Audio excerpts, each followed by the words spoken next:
فاتحة. بسم الله الرحمن الرحيم.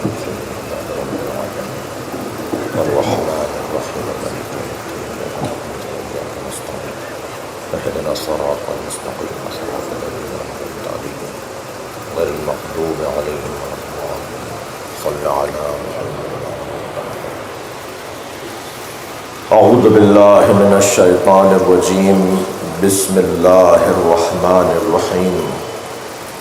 الحمد لله الذي لا يبلغ مدحته القائلون ولا يحصي نعماءه العادون ولا يعدي حقه المجتهدون، الذي ليس لصفته حد محدود ولا نعت موجود ولا وقت معدود ولا أجل ممدود.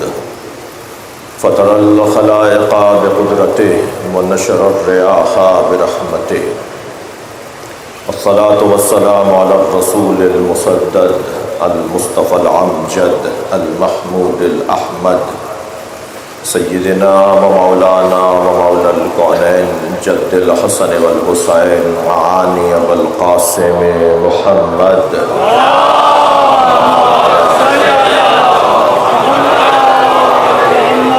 وآله الطيبين الطاهرين المعصومين الذين قال الله إنما يريد الله ليذهب عنكم الرجس أهل البيت ويطهركم تطهيرا.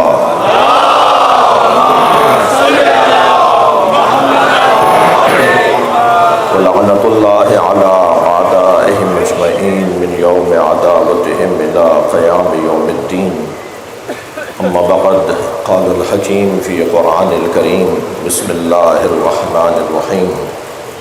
قل هل من شركائكم من يهدي إلى الحق قل الله يهدي للحق أفمن يهدي إلى الحق أحق أن يتبع أم من لا يهدي من لا يهدى فما لكم كيف تحكمون.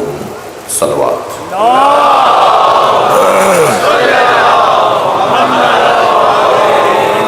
ایک اور بہتر اور بلند صلوات ہدیہ.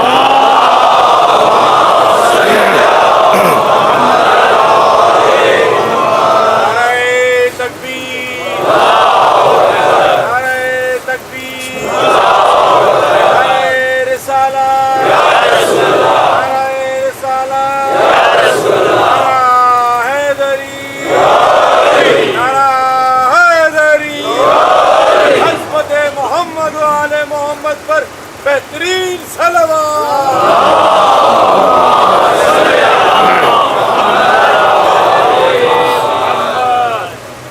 بشتر پارک اور اس سے پہلے جہانگیر پارک میں جن جن خطیبوں نے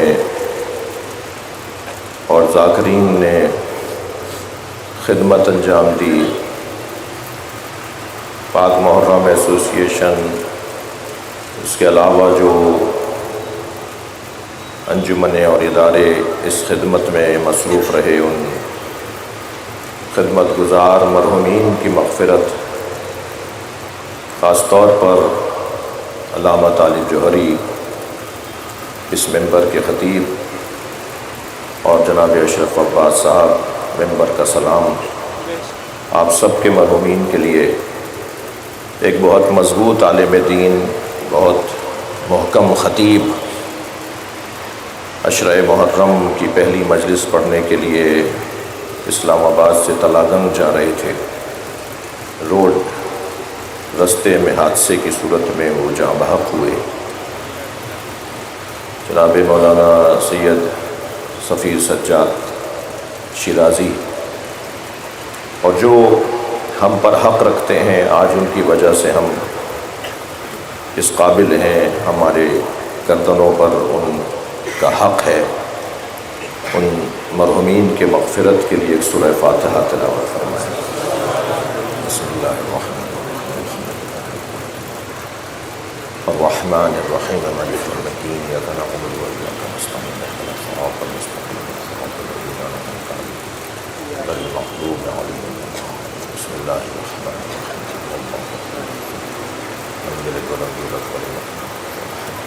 اللہ الرحمن الرحیم صلی اللہ علی محمد وعلی محمد. مغفرت کے لیے صلوات پڑھیں. اور بھائی ایک اور صلوات.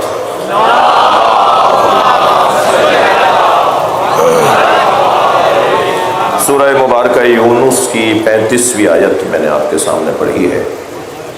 پہلے آیت کا تبرکاً ترجمہ کروں گا اور پھر آج کی پہلی تمہیدی مجلس اعزاز سے کچھ عرائض، کچھ پیغامات، کچھ مطالب، کچھ نکات اپنے محترم مجمع کے سامنے رکھنا چاہوں گا. ارشاد حضرت احدیت ہو رہا ہے، قل هل من شرکائکم من یہدی الی الحق. اے میرے حبیب ان سے کہیے کہ کیا ان کے معبودوں کو، ان کے الہوں کو جنہیں یہ شریک اللہ قرار دیتے ہیں، ان کے پاس یہ صلاحیت ہے کہ وہ تمہیں حق کی طرف ہدایت کریں. قل اللہ یہدی للحق. اے میرے حبیب ان کا جواب روشن ہے. آپ ان سے کہہ دیجئے کہ اللہ ہی ہے جو حق کے لیے ہدایت عطا کرتا ہے. افمن یہدی الی الحق احق ان یتبع امن لا یہدی الی ان یہدی. کیا جو خود حق کی ہدایت کا محتاج ہے اس کی اتباع کی جائے گی یا اس کی اتباع کی جائے گی جو حق تک پہنچ چکا ہے؟ فما لکم کیف تحکمون. تمہیں کیا ہو گیا ہے؟ تم کیسے فیصلے کرتے ہو؟ گویا تم ان کے پیچھے لگتے ہو کہ جو خود حق کے محتاج ہیں، جبکہ ہونا تو یہ چاہیے کہ تم ان کی اتباع کرو جو خود حق جانتے ہیں. یہ آیہ کریمہ ہے جس پر مجھے آپ کی خدمت میں تقریباً 10 دن حاضر رہنا ہے. مختلف پیغامات ہیں، مختلف بحثیں ہیں، مختلف مضامین ہیں جو اس طالب علم نے سوچی ہیں، جو بالترتیب کوشش کی جائے گی توفیق الہی حاصل ہونے کی صورت میں. عزیزان گرامی، آج اس سزا خانے کی پہلی مجلس ہے، پہلی محرم ہے. موسم ازا اپنے کمال پر ہے. ازا خانے سج چکے ہیں، علم کے پھریرے نئے ہو چکے ہیں. ذاکرین، سوسخان، نوحہ خان، ماتمی حضرات فرزند زہرا کے غم میں سیدہ کو پرسہ دینے کے لیے تیار ہو چکے ہیں. اور یہ شہر کی دوسری مجلس اور پھر رات دیر تک اس شہر میں اور پھر پورے پاکستان اور پھر پوری دنیا میں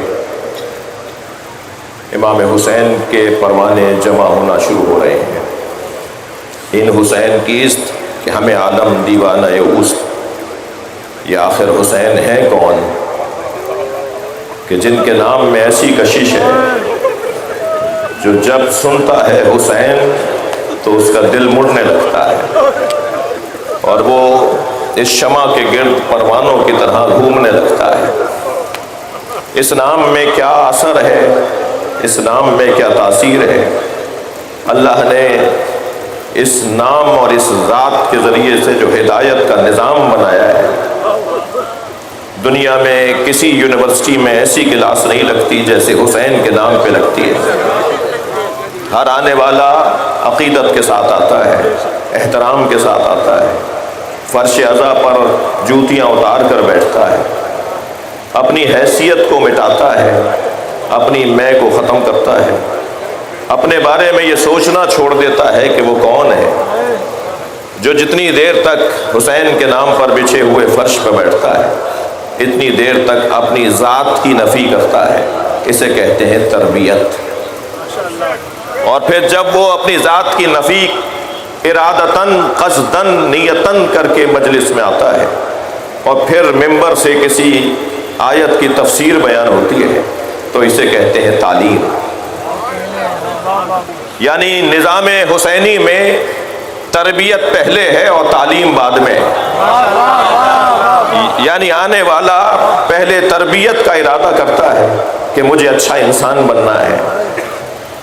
کوئی پہنچائے ہمارے یہ الفاظ ان لوگوں تک جنہوں نے اب تک عزاداری کو سمجھا نہیں ہے، جو خواہ خواہ کی روایتی تناؤ اور کھچاؤ کا شکار ہیں۔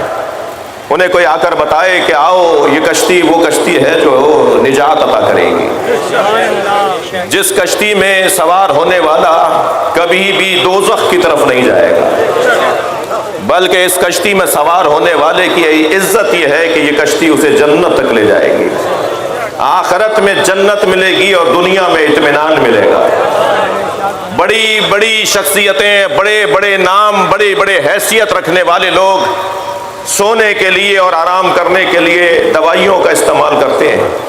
عزیزان گرامی، کسی کی تنخواہ 20 لاکھ روپے بھی ہو اور اس کے پاس دولت اطمینان نہ ہو تو کیا فائدہ ہے اس دولت کا جو اطمینان نہ دیتی ہو؟ لیکن جو دولت ہمیں اطمینان عطا کرتی ہے وہ دولت عزائے حسین ہے۔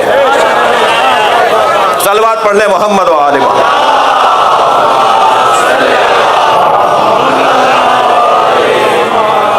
اس دولت کی قدر کرنے کی ضرورت ہے۔ دیکھیے، علم پڑھایا جاتا ہے، فن سکھایا جاتا ہے، محبت ہوتی ہے۔ اگر میری بات پہنچ رہی ہو تو توجہ بڑھائیے گا۔ علم تعلیمی درسگاہوں میں پڑھایا جاتا ہے، فن تکنیکی درسگاہوں میں سکھایا جاتا ہے، مگر محبت فطری ہوتی ہے۔ کوئی دادا کو آ کر پڑھاتا اور سکھاتا نہیں ہے کہ پوتے سے محبت کیسے کرنی ہے۔ جی، محبت ہوتی ہے۔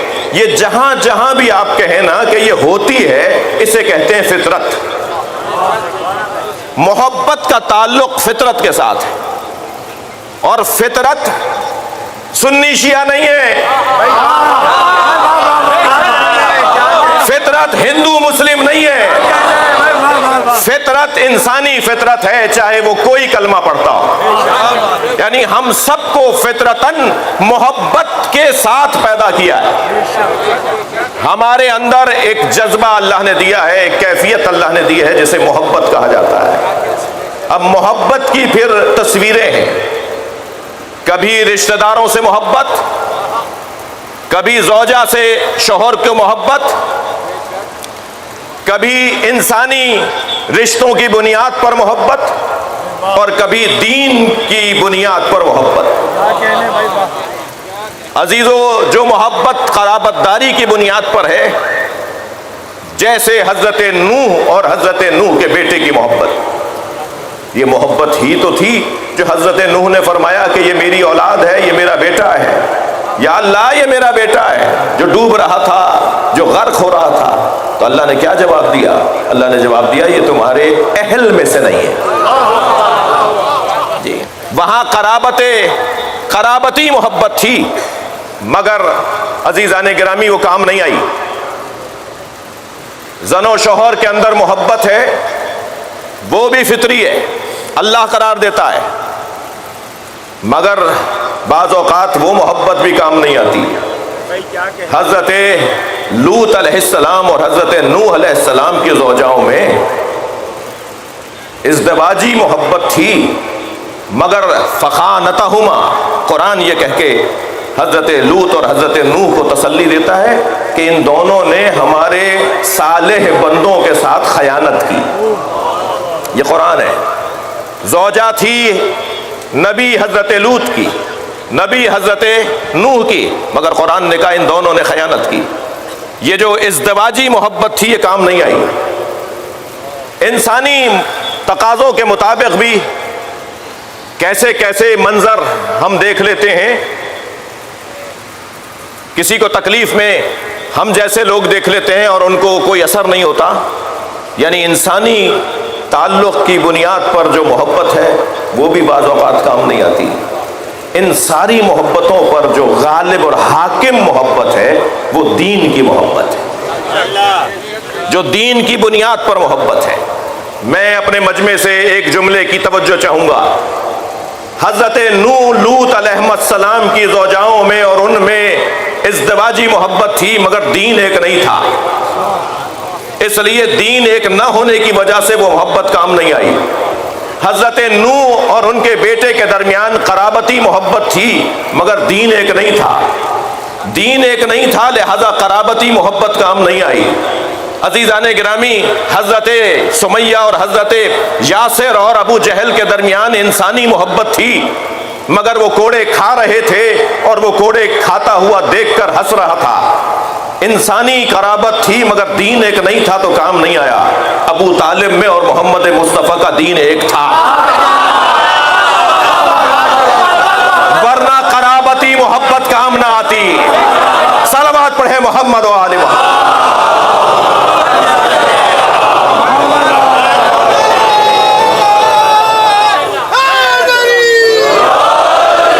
یہ جو محبت ہے یہ فطرت ہے، اور تمام دین کا خلاصہ میرے بچوں جوانوں، آپ کو زیادہ توجہ آپ سے چاہوں گا، پورے قرآن کا اگر خلاصہ، تمام انبیاء کی تعلیمات کا اگر خلاصہ، سرکار دو جہاں کی 63 برس کی زندگی کا خلاصہ، مولا کائنات سے لے کر امام عسکری تک کی زندگیوں کا خلاصہ نکالیں تو تمام تر آسمانی تحریری پیغاموں کا اور تقریری پیغاموں کا ان کا خلاصہ نکلے گا تو محبت نکلے گی، جسے سرکار دو جہاں نے ایک مختصر ترین حدیث میں یوں فرمایا، حل الدین الا الحب والبغض، کیا دین محبت اور نفرت کے علاوہ کچھ اور ہے؟ سارے دین کا خلاصہ ہے محبت اور نفرت۔ اب یہ محبت کس سے ہو اور نفرت کس سے ہو، یہ جو تلاش ہے نا کہ محبت کس سے ہو اور نفرت کس سے ہو، یہ ہے وہ میرٹ کی تلاش، یہ ہے وہ قابلیت کی تلاش، یہ ہے وہ اہل کی تلاش، یہ ہے وہ حق سمجھنے والے کی تلاش، یہ ہے وہ حق کی تلاش۔ اور نفرت کس سے ہو، یہ ہے نااہل کی تلاش، بد کرداروں کی تلاش، یزید کی تلاش۔ بس جب نااہلوں سے ہمارا تعارف ہو جائے، میں ایک جملہ ضرور کہوں گا، اسلام شناسی جہاں ہنر ہے، اسلام سمجھنا جہاں ہنر ہے، وہاں کفر سمجھنا بھی ہنر ہے۔ صرف اسلام شناسی کافی نہیں ہے، کفر شناسی بھی ہمارے دین کا حصہ ہے، تبھی تو تبلا کے ساتھ تبرہ ہے۔ صلوات پڑھ لیں محمد و آل محمد۔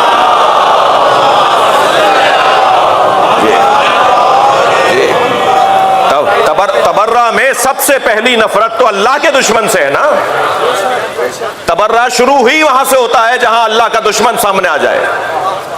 سب سے پہلی نفرت اللہ کے دشمن سے ہے، سب سے پہلی نفرت اللہ کے دشمن سے، پھر رسول اللہ کے دشمن سے، پھر مولا علی کے دشمن سے، پھر اہل بیت کے دشمن سے۔ یہ تبرہ تو اسلام شناسی کے ساتھ کفر شناسی لازم ہے۔ تو اب جب اہل کی تلاش ہوگی، جب اہل کی تلاش ہوگی تو اسے محبت کہتے ہیں، اور جب نااہل سے لا تعلقی، نااہل کو پہچانیں گے تو لا تعلقی ہوگی، نااہل کو جانیں گے تو لا تعلقی ہوگی۔ عزیزان گرامی، ان صفات کو سمجھیں گے تو لا تعلقی ہوگی۔ ائمہ اہل بیت نے نہ بتایا ہوتا کہ ظالموں کی صفات کیا ہیں، مثلاً نااہلوں کی صفات کیا ہیں، ائمہ نے بتایا، قرآن نے بتایا ہے۔ قرآن نے اگر مشرکوں کی کیفیتیں نہ بتائی ہوتی، قرآن نے اگر منافقوں کی حالتیں نہ بتائی ہوتی تو شاید ہم بھی کہتے کہ یہ بحث آبس ہے، اس بحث کو کرنا ہی نہیں چاہیے۔ قرآن مجید نے کافروں، مشرکوں، منافقوں، مذبذبوں، مرددوں، مرتدوں، یہ سارے الفاظ قرآن مجید کے ہیں، ان سب کی صفات کو بیان کیا ہے۔ تو قرآن چاہتا ہے کہ تم انہیں بھی پہچانو اور قرآن چاہتا ہے تم انہیں بھی پہچانو۔ تو اب کیا کریں کہ ہمارے پاس کیونکہ کم وقت ہے تو ہماری زیادہ توجہ ہوتی ہے کہ ہم انہیں پہچانیں جن کے اندر اہلیت پائی جاتی ہے، اور ہم اپنا وقت وہاں نہیں، وقت کی تنگی ہے۔ صلوات پڑھ لیں ذرا محمد و آل محمد۔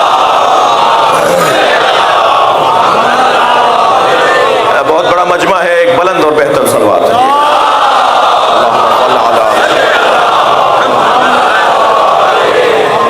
اور جب اس انداز سے، تو اب یہ ہے جو محبت کا، لہذا میں نے آپ سے عرض کیا کہ ہماری ساری توجہ اس بات پر ہے کہ ہمیں اہل لوگوں کو پہچاننا ہے۔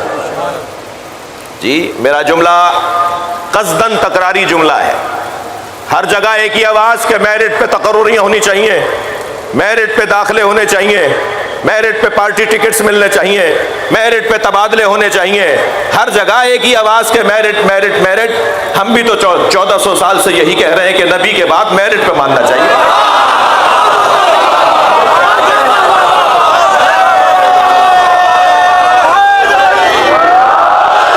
صلوات پڑھ لیں محمد و آل محمد۔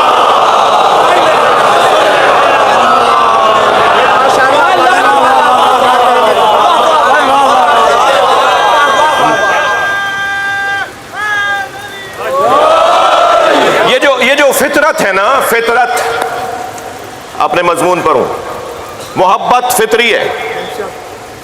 یہ جو فطرت ہے، یہ حالات، اساتذہ، دوستوں، ماحول اور حرام خوری، مجھے معاف کیجیے گا، یہ چند 8-10 اسباب ہیں جن کی وجہ سے فطرت پر گرد جم جاتی ہے اور فطرت سالم نہیں رہ پاتی۔ اور جب فطرت سالم نہ ہو تو حسین کیسے سمجھ میں آئے گا؟ جب فطرت سالم نہ ہو تو مولا علی کیسے سمجھ میں آئیں گے؟ جب فطرت سالم نہ ہو تو نبی کیسے سمجھ میں آئیں گے؟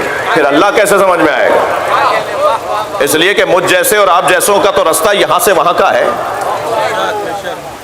جی، وہ کوئی اور ہوں گے، وہ کوئی اور ہیں جن کا رستہ وہاں سے یہاں کا ہے۔ میرا اور آپ کا رستہ تو، مجھ جیسوں کا رستہ تو یہاں سے وہاں کا ہے۔ یعنی ہم پہلے تو علی کے دروازے پر جاتے، پھر ہمیں نبی سمجھ میں آتے، پھر ہمیں اللہ سمجھ میں آتا ہے۔ ہمارا رستہ تو یہ ہے۔ اور کچھ ہیں کہ جن کا رستہ وہ ہے، وہ پہلے اللہ کی بات کرتے ہیں، پھر رسول اللہ کی بات کرتے ہیں، پھر علی کی بات کرتے ہیں۔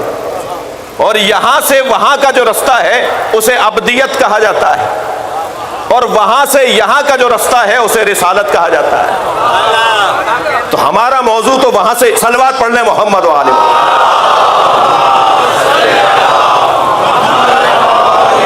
بھائی آپ کی توجہات مجھے بہتر چاہیے۔ یہ طے ہے کہ فطرت جب ان تمام اسباب کا شکار ہو جاتی ہے تو فطرت پر گرد جم جاتی ہے، اور فطرت کارگر نہیں رہتی، کار فرما نہیں رہتی۔ تو میرے مولا علی فرماتے ہیں نہج البلاغہ میں کہ اللہ نے انبیاء کرام کو مبعوث ہی اس لیے کیا ہے کہ فطرت پر جمی ہوئی گرد کو ہٹائیں۔ نقی بھائی، فطرت پر، نقی آگے آ جائیے ادھر جی، فطرت پر جمی ہوئی گرد کو ہٹائیں، اور جب فطرت پر جمی ہوئی گرد ہٹنا شروع ہوگی تو پھر فطرت کام کرنا شروع کرے گی۔ فطرت سالم ہو جائے، یعنی میں اگر فطرت کا متبادل لفظ عقل نہیں ہے، یعنی عقل متبادل فطرت کے نہیں ہے، لیکن میں سمجھنے کے لیے عرض کر رہا ہوں کہ اگر عقل کام کرنا شروع ہو جائے تو پھر وہ آنکھیں کھلیں گی جو عقل پر جمی ہوئی گرد لوگوں کی آنکھیں جن کی نہیں کھلی ہوئی ہوتی۔ تو فطرت کو سالم کرنا ہے۔ فطرت کو سالم کرنا، اس کے لیے ضروری کیا ہے، کیا کریں؟ دیکھیں، میری مجبوری ہے کہ میں نے ابتدائی آج کی تمہیدی مجلس میں فلسفہ ازا، ضرورت ازا، مجلس کا مقصد، ہم یہ کیا کرنے بیٹھے ہیں، ہم آج سے کیا کام کرنے شروع جا رہے ہیں، کیا کام شروع کرنے جا رہے ہیں، یہ اس پہ میں تھوڑی دیر غور کر رہا ہوں۔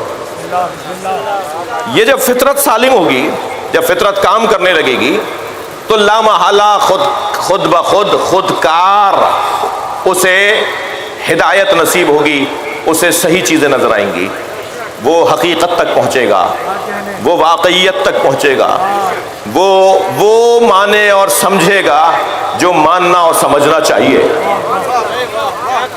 لہذا فطرت کو سالم کرنے کا کیا طریقہ ہے؟ فطرت کو سالم کرنے کا طریقہ، انسان نسیان کے خاندان کا لفظ ہے۔ نسیان یعنی بھولنا، بھول۔ ہم 10 دن پہلے ہم کہاں تھے، کیا کیا، کیسے دن گزارا، ابھی اگر مجھ سے آپ پوچھ لیں تو مجھے شاید گھنٹہ لگ جائے گا سوچنے میں کہ 10 دن پہلے ہم نے کیا کیا۔ جی، قرآن اترا ہے 1400 سال پہلے، قرآن سمجھانے والے سن 11 ہجری میں رحلت کر گئے، قرآن کو روشن کرنے والے علی مولا سن 40 ہجری میں نجف اشرف میں سو گئے، امام حسن سن 50 ہجری میں مدینہ منورہ میں محو خواب ہوئے، امام حسین سن 61 ہجری میں کربلا کے میدان میں آرام فرمائے ہیں۔ یہی ترتیب 11ویں امام تک ہے۔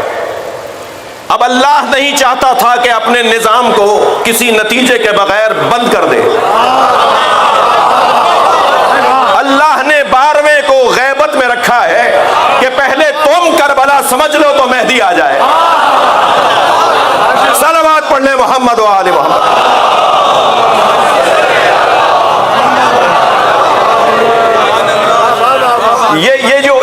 یہ جو سب کچھ ہو رہا ہے، یہ آپ جو کھچے آ رہے ہیں، آپ کے دلوں میں جو اللہ نے محبت حسین ڈالی ہے، یہ میں اور آپ جو تیار ہیں کہ اب بیٹھنا ہے اور سننا ہے اور زیادہ سے زیادہ امام حسین کی زندگی اور آپ کی قربانی پر غور کرنا ہے، یہ در حقیقت یہ نسیان سے نکالنے کا ایک واضح، روشن، مضبوط عمل ہے۔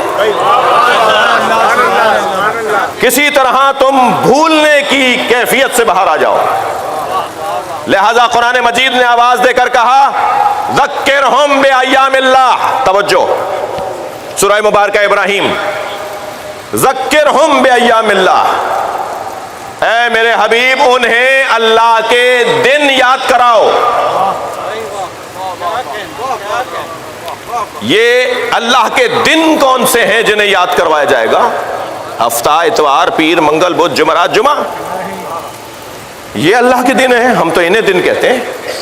یوم کی جمع ایام، ہفتے میں 7 دن، مہینے میں 29 یا 30 دن چاند کے حساب سے، سال میں 365 دن، یہ دن ہے۔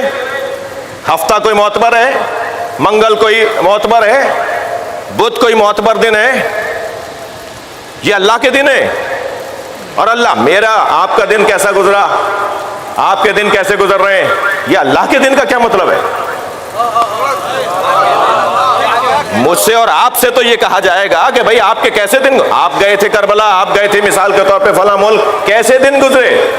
تو میرے دن، آپ کے دن، ہمارے دن، اللہ کا دن کیا مطلب ہے؟ اللہ کو کوئی دن ہے؟ اللہ کا کوئی صبح ہے اللہ کے لیے؟ اللہ کے لیے کوئی دوپہر ہے؟ اللہ کے لیے کوئی شام ہے؟ توجہ، پھر یہ اللہ کے دن کون سے ہیں؟ اللہ کے دنوں کو اہل بیت کہا جاتا ہے۔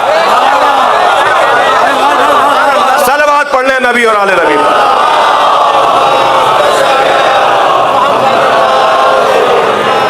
جی، اے میرے حبیب اللہ کے دن انہیں یاد کراؤ۔ یہ ایام اللہ یعنی ائمہ اہل بیت۔ اور ایک حدیث مبارکہ میں ہے ان العاشورا ایام من ایام اللہ، جان لو عاشورہ کا دن اللہ کے دنوں میں ایک دن ہے۔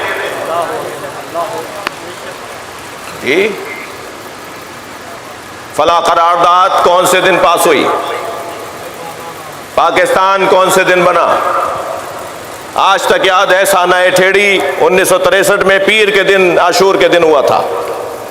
مثلاً دن یاد کیے جاتے ہیں نا، اللہ کا دن کون سا ہے؟ بھئی آج آپ کا دن کیسا گزرا؟